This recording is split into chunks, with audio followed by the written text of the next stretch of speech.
Okay. Was born in Pasadena, California. It's coming in okay now? Yes.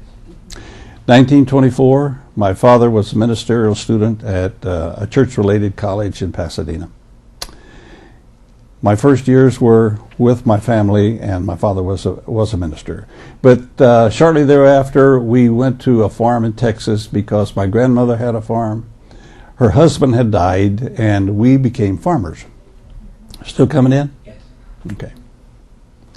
So mostly I grew up on a farm until my father went back into the ministry full time when I was about 12, I think. When I was 17 and graduated from high school, I went to college for one semester, but then I turned 18, and in those days they drafted you as soon as you were turned 18. So in March 1943, I was inducted into the Army in Lubbock, Texas. My first assignment was with the tank destroyers at Camp Hood, which is now Fort Hood. After about 4 months training, I became squad leader of a reconnaissance squad. And one day, they called 3 of us out of the company to go down to the mess hall to report to some officers. When my turn came, I walked into the room, saluted, gave them a name, found about a dozen officers shuffling papers. Finally, one of them looked up and said, "Son, would you like to go to college?" I said, "I certainly would." Thereafter, within about a week, they loaded 3 of us on a train and shipped us to Louisiana State University at Baton Rouge for further tests. One of the guys flunked out, and they sent him back to the tank destroyers. The other 2, they shipped us to Socorro, New Mexico, to what was then called the School of Mines. Life was good. I'd been a poor boy all my life. Suddenly, I'm a cadet. I eat at a mess hall 3 times a day, and civilians wait on me, hand and foot. I couldn't believe it. But the regime was difficult. They ran it like West Point. You had to study hard. They crammed a whole semester's work into 3 months. You had to really study to stay in the program. But I was delighted to be there because I was going to be an engineer officer. As others have probably reported to you, we ASTP boys, have some told you about that? Okay. Found the school closed one day, just like that. Put us on a train and shipped us to Camp Barkley, Texas. Welcome to the 12th Armored Division. How did y'all feel about that? Or how did you feel about it? I thought, well, c'est la guerre. I was not too badly upset. The way I looked at it, I got a solid year of college. The credits are good. If I survive this war, I will have a year of college behind me. My transcript will be good. The others, some of them were very, very bitter because they had enlisted in the Army specifically for the ASTP program. And they felt that they'd been defrauded somehow or another. I did not feel that way because the Army promised me nothing when I came in. So I didn't worry about it. Okay. Then do I go on to the... Yeah, tell me about your Barkley experience. Tell me... Well, we ASTP boys didn't have a whole lot of it. You know, we weren't there very long. And they assigned me to 2nd Squad, B Company, 17th Armored Infantry Battalion. I remember that there were just 2 of us that went to this particular hutment. The rest of them seemed to all go to hutments together, the whole group, but there were 50 of us and there were 2 of us too many. So they sent 2 of us up to this hutment. And the old-timers, you know, these are people that had been in training for 2 years. And they regarded us as schoolboys who didn't know anything about the Army or field training. And they even instructed me how to fold the blankets on my bed and how to line my shoes up and the gloves and this guy. I listened to it all very carefully. They thought I was a very apt student because I seemed to do it all just the way they explained. They didn't realize I had 5 months of basic training already. But the squad, they incorporated me right away, and of course we were together for the rest of the war. Can you tell me some of the men that you remember that first day? Oh yeah. We were together the rest of the war. And luckily, wounded and some captured, but only one was killed. Yeah. And one, see, the half-track driver and one other survived the war without a scratch. And of the whole company, there were only 17 for which that happened. So out of 200 and something, only 17 escaped without something bad happening to them. Okay, Eli Glogal was my pal. We shared foxholes together. He was a Jewish boy, but we got along just really fine. I really valued his friendship. Sergeant Kemp was the squad leader. He had been a pre-war soldier, 1936, 37, 38, and through there, and he'd been with an artillery outfit in the Panama Canal Zone. During that time, he also, well, it was peacetime when he was down there, and for entertainment, they had boxing matches. And it turned out for 2 years running, he was the inter-service boxing champion of the Panama Canal Zone. He didn't look like he was that good a fighter, except his shoulders and arms were too big for the rest of him. Well, I was informed about this just as soon as I came in. One incident happened that probably nobody else will tell about. On the days just prior to our leaving Camp Barclay to go overseas, we cleaned up the camp, but we weren't to mess up anything. So we mostly went in the barracks, everything was spit and polished, and we just sat on the floor. We're just waiting, either for the train to come or something. I walked into one barracks, and one of the men was really treating another one kind of badly. And the one that was doing the bad acting was a weightlifter, and he had great big muscles. He was really proud of it. And he looked like a dangerous man. And he was brutalizing this other guy, threatening him and all sorts. And Camp was sitting over there, and he said, you're really tough, and you're picking on somebody smaller than you. And this guy said, okay, Sergeant, if it weren't for the stripes on your sleeve, I'd take you on. And so the sergeant said, okay, I'll take my shirt off. And he took his shirt. I said, no, I don't have any stripes on my sleeve. You want to step outside? The guy stepped outside. And I said, this is going to be something to see. This yo-yo doesn't know that he was the boxing champion of the Panama Canal Zone. It wasn't much of a fight. Just boop, bam, and Camp knocked him down and out. He fell backward like a log. When he regained his senses, he didn't want to fight anymore. That was Camp. But Camp was a great leader. We really did respect him, and it wasn't just the fact that he could knock you senseless. He was really a good leader. Marcatulli, Pat Marcatulli, was an Italian. He was the radio operator for the platoon and was captured at Hurtless Type, and I took his place as radio man. Harold Wren, I had hoped to see at this reunion, but I think he lives back in the Carolinas, so I think they have some weather problems back there. At any rate, he was one of the squad members.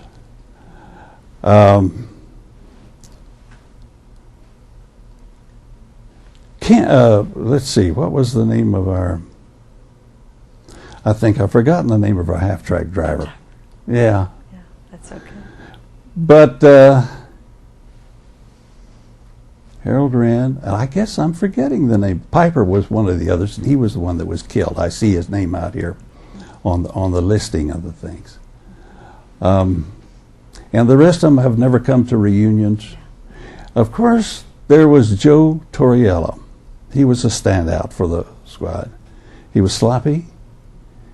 He constantly caused us trouble with the officers because his gear would not be in shape at inspections.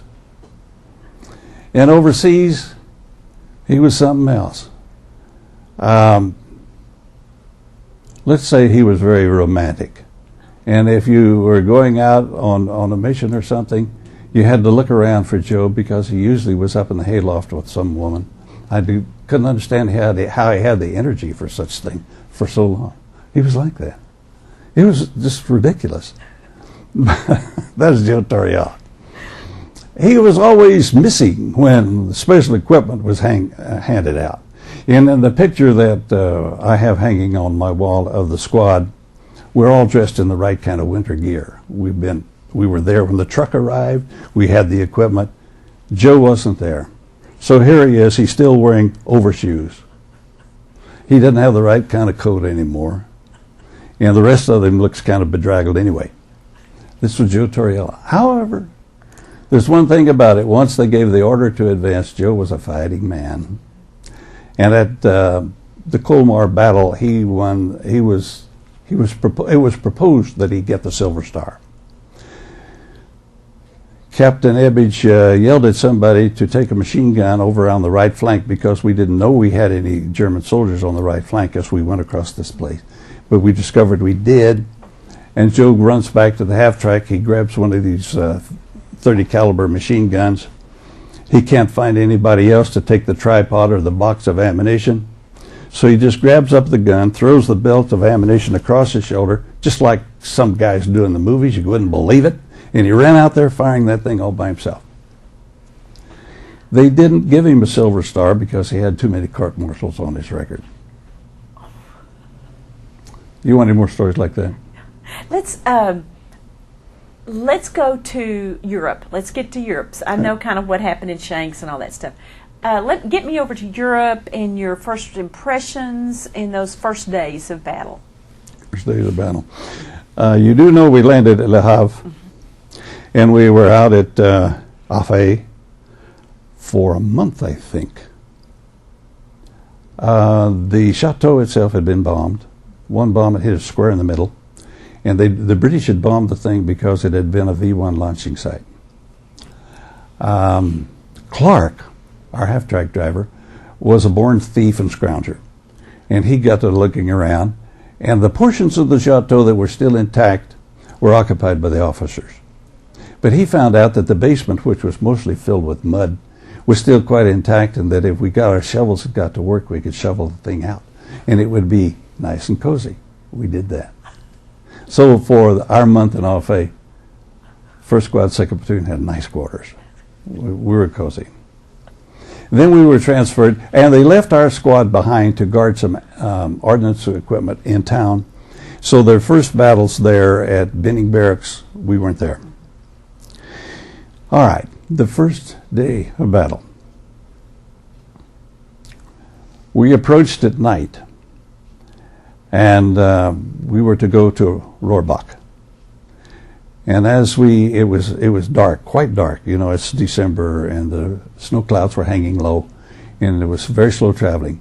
In fact, they suggested that on this road going up to Rohrbach, you must not show any lights whatsoever, because the Germans have this whole road zeroed in. They can pop in on you here. So we spent that whole time from this town up to Rohrbach with somebody walking along, feeling the edge of the road with his hand on the fender of the half-track. And he would say, right a little bit, you know, guiding this thing all the way to Rohrbach. Yeah. We got to Rohrbach about 2 o'clock in the morning, and there were no orders for us, so we dismounted, and I remember standing in the shelter of a half-ruined building. And then they said, we're going to go out, and we're going to meet with Company A, and we're going to launch an attack. Now, we went down to the square, and there's a church that still stands there. I've been back to look at it. And an officer that had had previous combat in this region stood on those steps, and he said, this is what you're going to face tomorrow at daybreak. He said, I suggest that you load your men with extra rockets for your bazookas, because you're going to have some fortifications you're going to have to blast with those things. So I found myself carrying a pack of 3 rockets, in addition to my rifle and all the other gear we had. We did march out of town. We marched out on the side of a hillside. We lined up with A company, I think, and we just stood there. Then the clouds blew away, and the moon came out, and for once I felt a great exhilaration. I looked to the right and to the left, and all you could see were men, helmets, weapons, and all this kind of stuff, a long line. And then I thought, we're going to sweep down on those helpless, hopeless people tomorrow morning, and we're going to end the war. You know, I really, really felt that. I thought, this is really great. Well, something happened. We didn't make contact with the artillery preparation or something. I'm just a rifleman. I don't know what went wrong. But we marched back into town. And then they said, just rest for a little bit. Well, while we're back in town and we're resting, the sun came up. And I'm looking around at the debris and at the wreckage that I see, and off to my right, I saw an American soldier that was dead, my first one. So I thought, okay, you're into this business. Go over and take a good look. So I looked him over. He was lying flat on his back. His eyes were closed. And the thing that struck me about him, he had a brand new uniform. His boots, everything were just brand new. And there wasn't any tearing or anything. I thought, why did he die? And then I saw just one little tiny .30 caliber hole tear right here in his shirt. And whoever shot him got him right through the heart, one shot. I looked around a little bit further, and down the road a bit was a German soldier that had been shot, obviously running. And he was pitched face forward into the mud, and his helmet had rolled further down the line. And then, they'd fought this battle the day before, and so the dead had not been picked up. The wounded were gone, but the dead were still lying there. Shortly after that, we were led out of town to take over some positions. I'm going to stop one thing. What did that do to you? Did it prepare you for what was coming? Yeah. What was going on while you were looking at these dead men? Well, I just said, you're young, and you think, that's really sad, but it's not going to be me. The eternal optimism of the youth. I will survive this thing. And it did help. I said, steel yourself to this, because you're going to see a lot of them. Some of them are going to be your buddies. I said that to myself. Okay. We went out of town, and we were to take over, to relieve the troops that were there. I'm talking about that ridge north of town where Colonel Meigs was killed. All right. So Eli and I chose one, and we told the guy, okay, we're here to relieve you, and they got in. I looked at those guys, and they'd been in battle for a week or so. They looked terrible. They were dirty. Their faces were matted, and they'd had colds, and the mucus had run into their beards and got the mud, and they just looked disgusting. And I thought to myself, I'm not going to get nasty looking like that. I'm going to keep myself tidy. Little did I know. But the Foxhole was only about 2 feet deep, not deep enough, so Eli and I got together, digging right away. And while we were digging, the clouds lifted even further, and we now know we were under German observation. And very shortly, there's this loud explosion, because mortar shells don't scream when they come down. It's like a baseball. Sudden blam, there it is. And they begin to hit all over. Well, Eli and I had both been out of the Foxhole because we were digging and scattering the mud around. I went in head first. Eli came in and sat on my head. We were crowded into this thing. Then after that, we got accustomed to the thing. What you had to do is when they stopped shelling, you got up and you dug some more, but now you're really serious about it. You're really digging. At some point that morning, Colonel Meigs and his tank battalion came up alongside us there. Now, I've been back to this spot since then. In '95, we took a tour, so I'm pretty sure my memory matches what I saw then, because the structures are still there. They haven't removed anything. Okay, there was... this hill that we were on was very slow rising, just slowly crested over and went down gradually. And right to my right was a pillbox, only a fairly big-sized structure, about as tall as a tank. The tanks came through our lines. I'll never forget it. This was their first battle. The tank commanders were standing up, they're still full of the joy of life, and some banter between us and them. But as soon as they crested over, the German guns, the 88s down below, began to fire on them.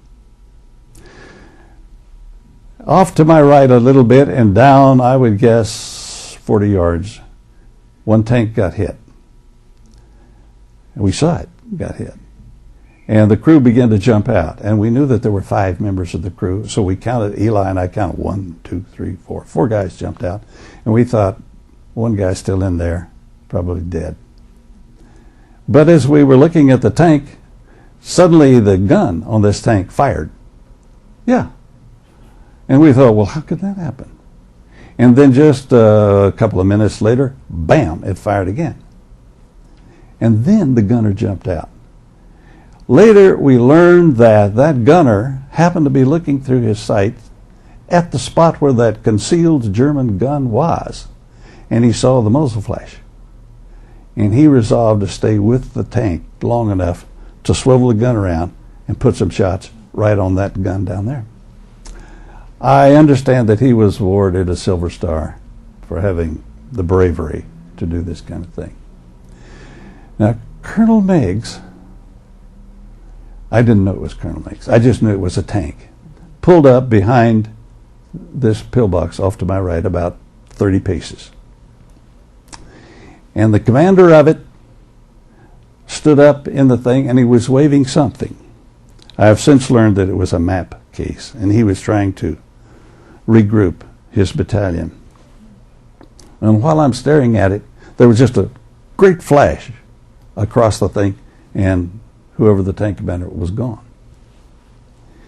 We now know that that was an armor-piercing shell from one of the guns down there, and it evidently struck a glancing blow and decapitated what we now know was Colonel Meigs. Yesterday, you might remember a guy by the name of Thorpe stood up, and he was in that tank. Yes, I've interviewed him. You've interviewed him? I've interviewed virtually. Okay. Yes. Well, I did see the thing happen. You saw it. Okay, that was the first day. Where do we go from here? First day. That was a big first day. A big first day. First day. Okay. Tell me when you. Well, carry me on through. Get to meet a Hurtlesheim. It's going to be quite a few days, so just pick out kind of important things between now and then. All right. The 17th was not one of the first ones to be committed there, as you probably already know. We were later. So by the time we got up there, there were some really bad stories floating around as to what's going on in this area. So my impression was we got there, it's bitter cold. I mean, the trees had looked like icicles because they had moisture on them which had frozen.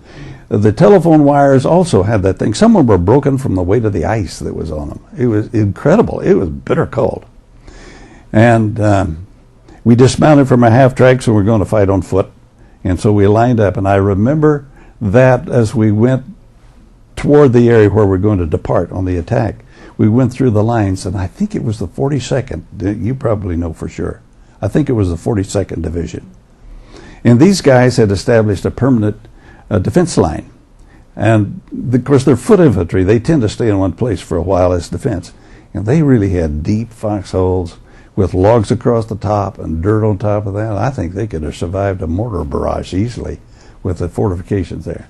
So, as we walked past these guys, well, hello, who are you guys? We're the 12th Armored.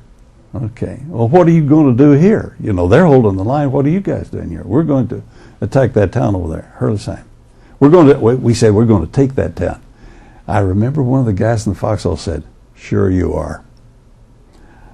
I should have taken warning right there because they had tried already and they hadn't been able to do it. At any rate, we formed a skirmish line in an orchard. I've been back there since. The orchard is no longer there. There's a subdivision there now. The people don't know what happened at that spot. But we formed the skirmish line, but the Germans caught us on the binoculars, evidently. And boy, did they land the shells in this place. And it was so heavy that they gave us the order to retreat. My memory of Hurtlesheim is incomplete. I cannot account for a lot of space of time. I only know that after I was in that skirmish line and pulled back, when they attacked Hurtlesheim, I didn't go. I was assigned to stay with a half-track, run the radio, and to help load the thing to bring ammunition and supplies up to the troops as there. So I was the helper for the driver to do this kind of stuff. If I can digress here for a bit. Yeah. Eli Glogal that I told you about. Eli Glogal would never come to reunions. He said, I've tried to forget the war. He never talked to his family about it. He said, I blotted it out. Ed Gebbinger and I kept trying to get him to come to reunions, and so finally, when we had the reunion in Las Vegas, we got Eli to come. He came. He walks into the hospitality room for the 17th Infantry, and he begins to recognize, although it's nearly 50 years later, he begins to recognize voices and faces, and he begins to talk, and he begins to relive it, and to get the thing out of his system. He wouldn't let us go to bed. I mean, he wanted to stay up all night, you know. So he had a great time for the 3 days there. On Sunday, as we're preparing to leave, there are 4 of us standing in the lobby of this hotel. Captain Ebbage, Ed Gebbinger, myself, and Eli. Eli began to shuffle around a little bit and look at his feet, and finally he said, guys, there's something I want to tell you that's been on my mind for 50 years. Okay, Eli. He said, you remember that we got into Hurtlesheim and we took some prisoners. Yeah, we all remember that. They remembered it. I hadn't been there. And he said, Sergeant Kemp said, I want somebody to take these prisoners back to Wyersheim. And he said, I volunteered to do that. 7 or 8.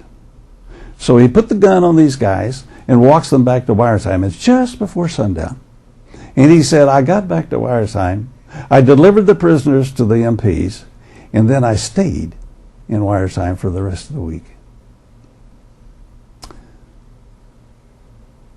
Ed and I started to laugh. You know, he's telling us something that for a half century it's burdened him. He's ashamed of it. And we started to laugh. I said, well, the thing of it is you're talking to 2 guys who also spent the rest of the week in Wyersheim. And we said, Eli, you can forget about all that because an hour after you left, Camp gave the order for everybody to get out of there as best they could. And so they did. And I said, once you delivered those prisoners, nobody spoke to you about going back because there wasn't anybody to go back to. There wasn't anybody there except Germans. And that's why nobody said anything to you. And it's a lucky thing on your own initiative you didn't go. You'd just been killed or taken prisoner. So this was kind of, we've talked about that since. You know, this happened, 4 or 5 years ago. This guy lived with that guilt for 50 years.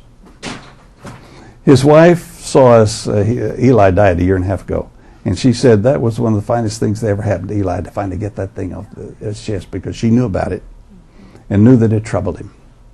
Okay, Hurtlesheim. I didn't fight at Hurtlesheim. It's just on the very last day we tried to make one other assault, and the 17th was out in the field.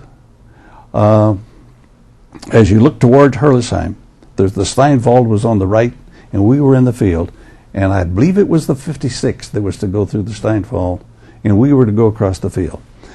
As we made this attack, it's a long way. I've walked it since, and my goodness, we had a long way to go from the road through these fields to meet the place. And the Germans, but we were well scattered out. The Germans shelled us as we came, but we kept going. But after a while, the whole thing stopped. And of course, you hit the dirt, but we infantrymen had enough experience to know once you launch an attack, you either keep going or you go back. Don't stall out there, because they can just get a fix on you and they'll kill you. But we did this momentarily, and then finally we began to withdraw. I never knew why. I said, well, you're not meeting enough opposition for us to stumble like this and go back. But then later I heard that the 56th in the Steinwald just got cut to ribbons.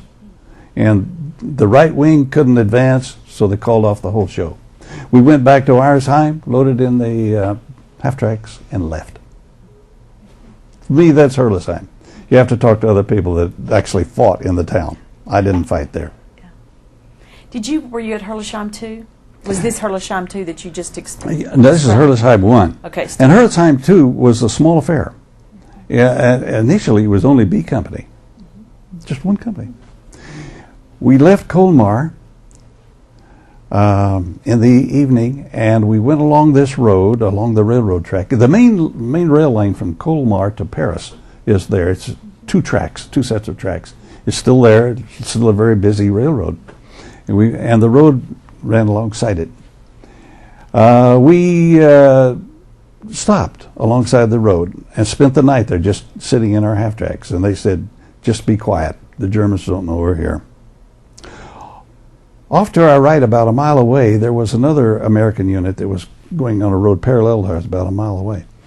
But they had flashlights, and they were talking, and just all sorts of stuff. And it did attract the attention of the German artillery. And the next thing you know, somewhere to our right, there's an artillery unit that's firing over us on these people over here. And the shells would whistle over us and land over there. They drove them right off the road. I mean, they had to go. And we sat there the whole night. Not a peep. At dawn's early light, we lined up along this railroad track to attack. And from my perception, there were only 2 tanks that were to accompany us. And I've been back to this town twice since I got it all carefully laid out. The road crossed over, and there was, just as you crossed over the tracks, there was a stone station house. Not very big, not much larger than this room, about this size. And Captain Ebbets chose that as the spot to kind of watch over things as the attack went forward. And I was designated runner that day. That's not a job you want to ask for. And while we're preparing to launch this attack, the Germans were firing mortar shells back at us. And just behind us was one of our tanks. One of those mortar shells hit right on the top of that tank. Bam! Tankers on those Sherman tanks, if they got hit, they tended to jump out immediately because they tended to flame up very quickly. And see, these guys did too. What they didn't know was that a mortar shell cannot really damage a Sherman tank. It makes a terrible blast, but it doesn't put it out of action. But these guys jumped out, got in the ditch alongside the thing. Another mortar shell came along and killed every one of them. Just bam, like that. So it's crewless. Yeah. Then the attack was launched across there. We had some mortars of our own that we fired a bit into the town. We had machine guns working the thing. And the Germans were waiting there. I forgot. As we lay there waiting, we discovered that there were a lot of Germans in the town. They had mortars. They had Panzerfausts, that kind of stuff. And so we asked for artillery. We called in on the radio. And after a while, somebody answered and said, "Okay, we'll give you one." So they gave us one fire mission. It came over, 5 shells came over, and they landed between the railroad track and the town. They didn't hit anything. We said, "We want to correct your fire." And some high-ranking officer came on the line and said, "There's hardly anybody in that town. Attack and attack right now." Captain Ebbets didn't have any option. He motioned everybody forward, so off they went. Captain Ebbets said, "Okay, Wood, when we break from here," says, "I'm going to go first. And you look around the corner of this building, you see that kind of marshy area there.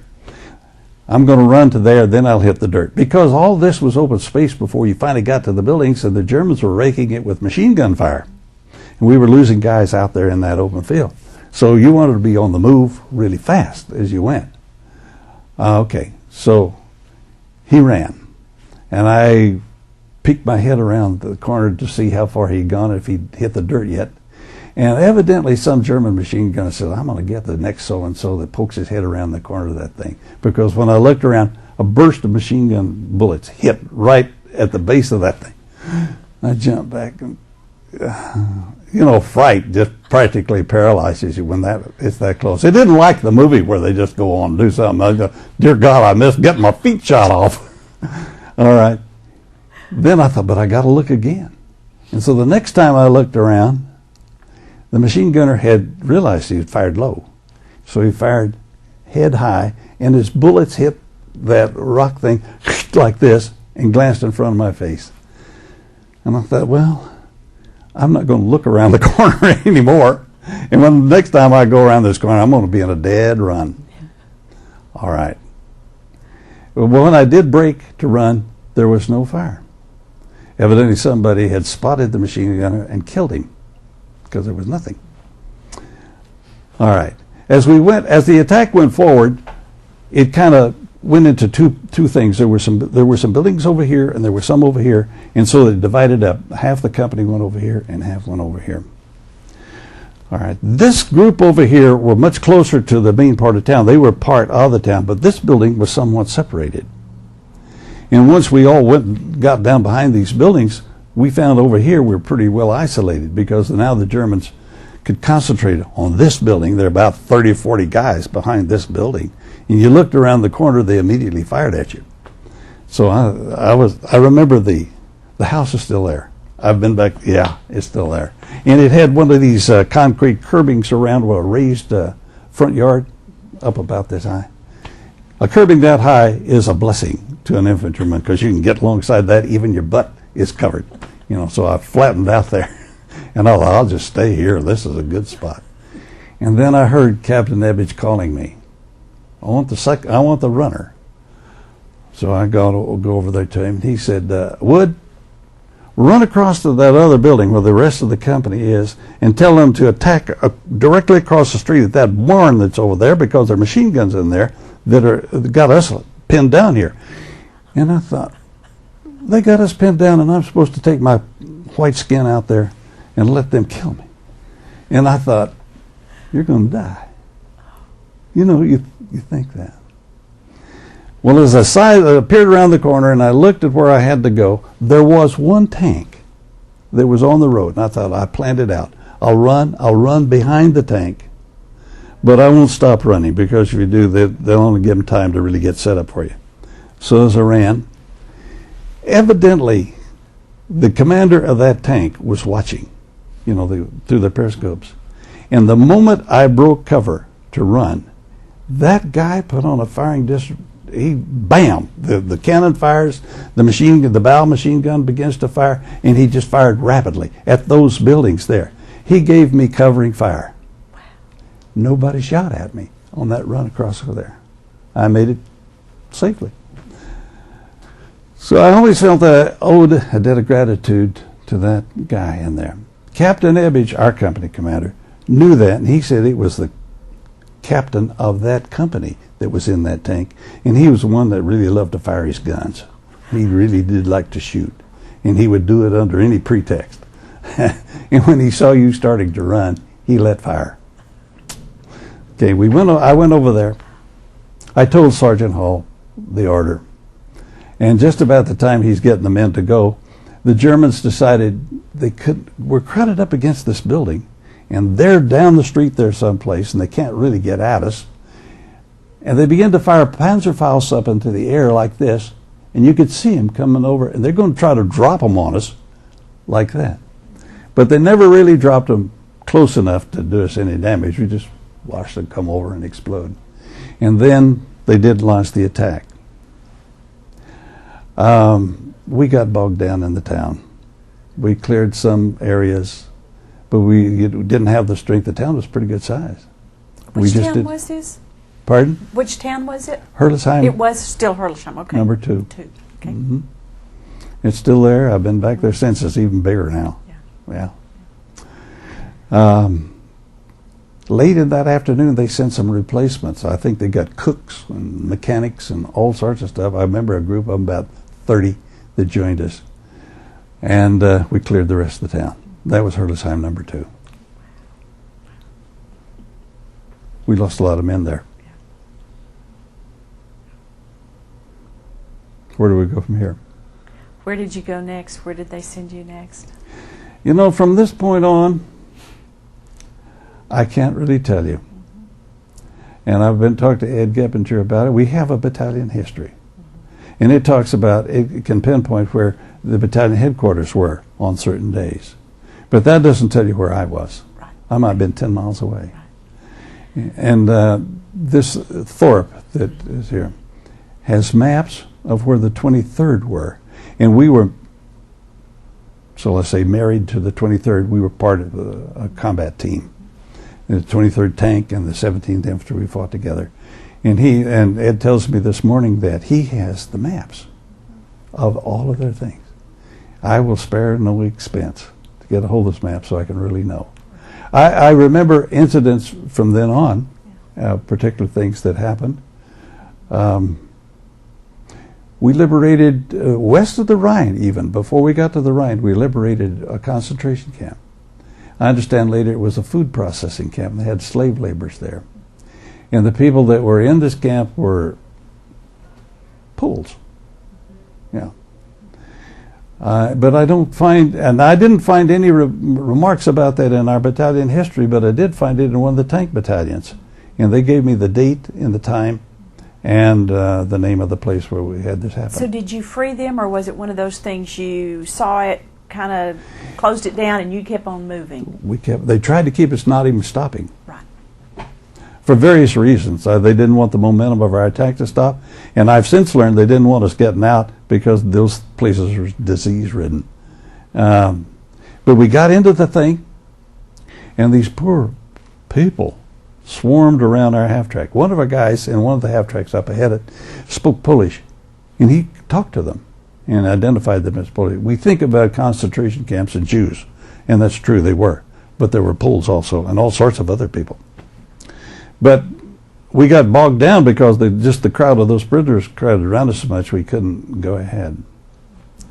But eventually we kept going through. I remember that some of the guys were muttering, if we find the people that ran this camp, they're not going to be taken prisoners. They're going to get a typewritten discharge from their service. Blah, blah, blah, blah. Because it was just terrible. After Hurtless Type, number 2, I remember days in which we did classic tank armored force attacks, and I have no idea how many attacks we made. I never fought a defensive battle. Strangely enough, I never sat in my foxhole and said, here they come. It was always, we're attacking them. I understand that some other units of the division did, but I never did. So my memory is scattered, and I have a tough time identifying places.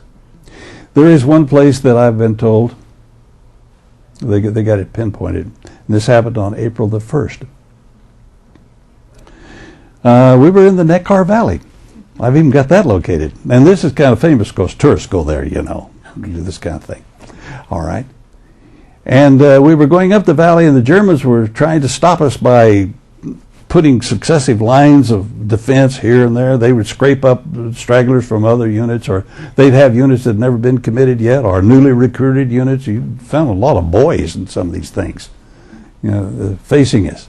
So on this particular day, when we got up, instead of going on up the valley and just hitting head on the German defenses that stretched from the mountains on one side to the other, we found ourselves going up through the vineyards. Have you been to Germany? Got a lot of these terraced hillsides with these vineyards on them. Going up through these vineyards. We got up to the top, and then we went over to the north side, and we came down through a forest. It's one of those planted forests where the trees are planted in rows, and they harvest them. They grow them like any other crop over there. They grow trees. But these trees were fairly young, only about that big around, so that the tanks could just pop them over as they went. So the trees did not really present enough, and the half-tracks too, we just knock them down. And I thought, why are we plowing through this forest? Well, we found out pretty soon, because as we got to the edge of the forest, we found out that we were alongside a meadow, and we were slightly above and behind the German forces that they'd strung out with their gun emplacements, their foxholes, and all this all across the valley. We'd maneuvered so that we were above and behind them. Classic case. We had them dead to rights. I mean, they were lost. Our tanks came up on line, fired into this. The riflemen were sitting there. The German didn't resist at all. I mean, those that weren't killed with our first burst of gunfire fled.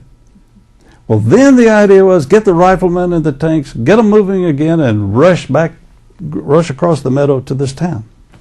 We roared across the town, across the meadow. We hit a stone bridge going across the river. The town was built just to the north side of this river, and it was elevated above the river somewhat. So there was a bridge that went across it. As my platoon came across the bridge, we were way back in the column, so there's fightings going on in here. There was a bird colonel standing right there at the corner, and he stopped us. And he yelled up at our lieutenant, "Don't engage in any of this. Go to the right immediately, alongside these roads that go along the river. Go to the east side of town and set up your platoon as a defense," because the Germans had a bad habit of, if you drove them out of a town, they reorganized and counterattack. Because troops that are victorious they're disorganized. And if you're going to get them right then. And so the Germans would do that, or at least they'd try. So this was the idea. We're going to go along this thing. Clark turned right. We went down this thing. It's a typical German town. 3-story buildings, tiled, cobblestone streets, crooked streets. This picture postcard, pretty. It was that kind of town. And we're roaring through this thing at a great rate. Now the 5 half-tracks that we were roaring along, but at some intersection, they lost sight of us, and they went the wrong way. So by the time we got to the edge of town, there's just my half-track. All right. The lieutenant that we had was a replacement, and he had a lot to learn about combat yet. We tolerated him, and he tried not to get in the way too much, but here we were. But he made a big mistake. We'd been in combat continuously, and they'd been unable to replace our losses, so that in my half-track there were only 3 of us riflemen in back. So up front was the squad leader, the lieutenant, and the driver, and 3 riflemen in back. And we were it, and the rest of the platoon was lost back here someplace. What we should have done is put that half-track right upside that last house. One guy on the 50 caliber machine gun, the rest of us alongside the wall of the compound around this house. That's what we should have done. But he didn't do that. He had us go out along the road a bit, turn off into a cow pasture, and park underneath a tree. Out in the open. Okay. And then we discovered that a little further down the road, there was a creek that came down, ran under a bridge, and some of the Germans that had been flushed out of town were down behind the bank of that creek. Well, once we stopped here and they realized that we weren't still coming, well, then they got up and began to have target shoot with us. So, blam, the bullets are banging off the side of the half-track. And we're returning fire, get up and return. But this is bad. This is a losing situation. Don't do this. The lieutenant yelled at me. He said, "Wood, call back, find out where the rest of the platoon is." I tried. I said, "Lieutenant, there's nobody on the phone. I can't raise anybody." And he says, "I'll go get them." Oh, well, he jumps out and he starts running back into. Well, we've got to get up and give covering fire while he goes. So we do that, and he makes it. He gets back into town, but he doesn't come back.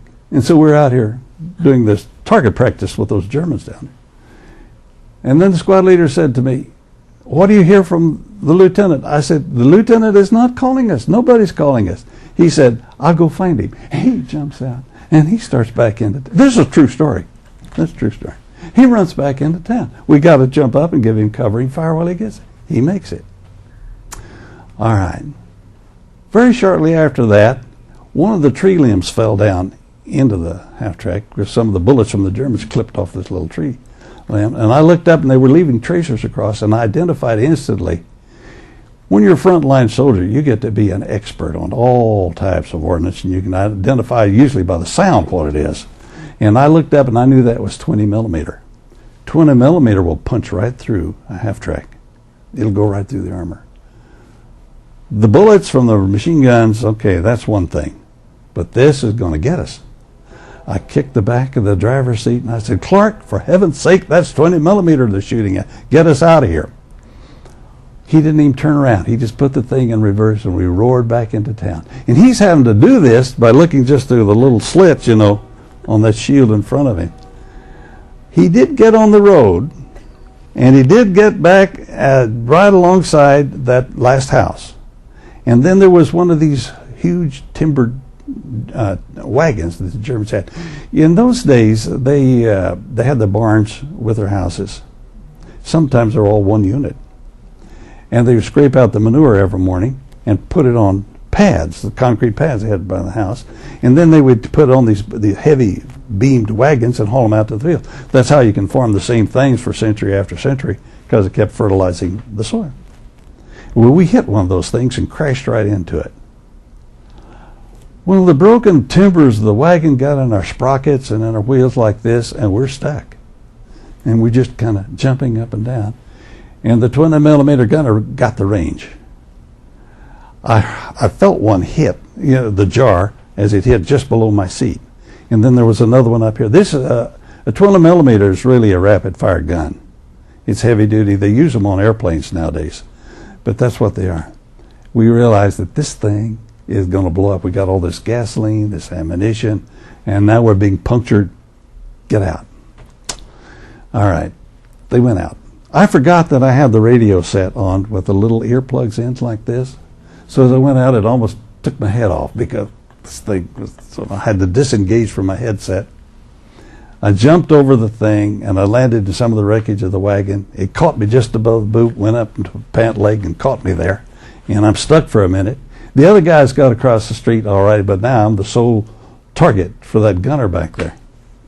I got loose. I ran around behind the half-track. And I thought, I got to keep that half-track between me and that gunner. So I ran down the street away from him. I ran about 2 blocks, but if I veered so that he got sight of me, there would go another bullet. And then about 2 blocks, and then I ran across the street, dove into a house, and the guy shot up the house. Just really pretty good. But I went out on the south side. Now this house was the last one just before the cliff that looked down on the river. So I went on the south side of this thing. By now I'm just spent. I thought, I'm safe here. There's nobody out here except the river and the meadow, and they can fight this war without me for a while. I'm going to catch my breath. So I sat there. I thought, I haven't eaten either. So we carried K rations. I'll have a K ration. I'm just going to relax here for a while. So I opened a K ration, put the crackers and the cheese in my helmet, and I'm enjoying myself. It's warm. And I began to quiet down, And then I heard this airplane up there. And I thought, that P-47 pilot's losing control of that airplane. We had P-47s that helped us all the time. We had radio contact with them. And so we were accustomed to hearing those planes above us. And I thought, that guy is going to crash. And I looked up, and it's not a P-47. It's a Foxhole 190. And he's coming right down on me. You're caught. Those, where are you going to go? You're not going to outrun a Foxhole 190. And I just looked at him. I didn't move. I just watched him come. He did have a bomb. He released the bomb.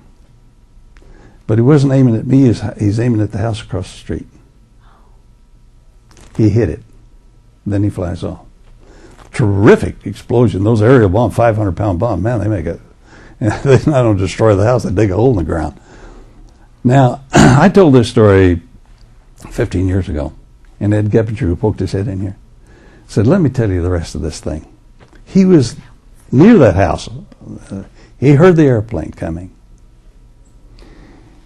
He made a dive, I think, head first down the stairway to go to the cellar. And about the time he did that, the bomb hit the other end of the house and blew him back up the stairway. Blew him back out of that stairway. And the wreckage of the house fell on him. It knocked him out. Gave him a cut, just knocked him out. And then part of the wreckage of the house fell on. Well, after the dust cleared and the plane's gone, the guys thought, well, that got Ed. And it isn't our business to pick up the dead. They have other people that do that. So they went on about the business. Ed tells me he must have been there about an hour. He finally comes to. And struggles out all on his own, but he said the fight was taken out of me for the rest of the day. So Ed and I tell this story in tandem, and we were telling it at a later reunion, and then Harold Wren said, let me tell you how the rest of it goes. He said, the lieutenant that jumped out of your half-track and ran back into town to find the rest of the platoon, he did find him. He runs to the first half track. He yanks open the door, gets into the passenger seat here, and yells at the driver, "Go!" The surprised driver revs the motor, releases the clutch, and the thing jumps forward. They had been in action, and we had 30 caliber machine guns mounted on the side, but nobody was attending this one, and it still had the belt fed through. It was ready to fire. Now, if you look at some, I don't know if we have any in the museums, but those Browning 30 caliber machine guns didn't have a trigger guard. The trigger, you have a pistol grip, and the trigger's just down here open. And that thing managed to swing around, and something tripped the trigger, and it fired one shot, blam, which hit some part of the half track, and a fragment came back and almost tore off the lieutenant's finger. So he sat there looking at his bleeding finger, and he said, "Oh my, what am I going to do now?" And Ren said, "If I had a wound like that, I'd go to the hospital." He said, "I can't do that. Captain Abbott will be unhappy with it." But he finally went back. Oh, wow. We have run out of time. Thank you so very, very much. Great. I need another 2 or 3 hours with you, but somebody else is waiting. Thanks so much. All right. Okay. We're fixing to run out of tape.